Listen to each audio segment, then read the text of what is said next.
আমরা দেখতে পাচ্ছি অলরেডি মাদ্রাসার শিক্ষা ব্যবস্থা নিয়ে ষড়যন্ত্র শুরু হয়েছে। মাদ্রাসা নিয়ে নানা ধরনের ষড়যন্ত্র চলতেছে। গত কয়েকদিন আগে আপনারা দেখেছেন মাদ্রাসা নারী শিক্ষার্থীদের জন্য ফুটবল টুর্নামেন্ট চালু করা হয়েছে। মাদ্রাসায় শিক্ষার্থীরা যারা ভর্তি হয় তারা কি এটার জন্য মাদ্রাসায় ভর্তি হয়?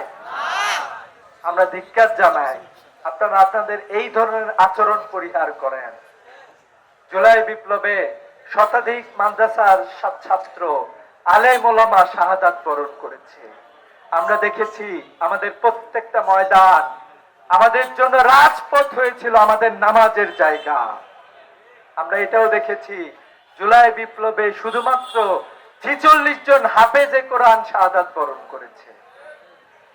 এত অসংখ্য শহীদের বিনিময়ে আমরা এই বাংলাদেশ মুক্ত করেছি।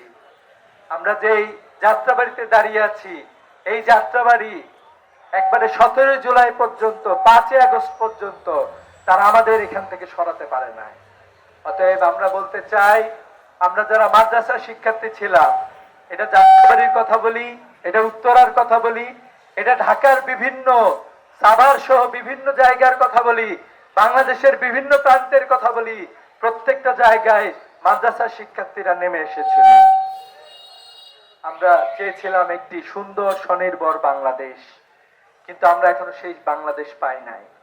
আমরা চেয়েছিলাম আমাদের শহীদের পিতারা তাদের আকাঙ্ক্ষা ব্যক্ত করেছেন, তারা কি তাদের ব্যক্তিগত কোনো চাওয়া পাওয়া চেয়েছেন?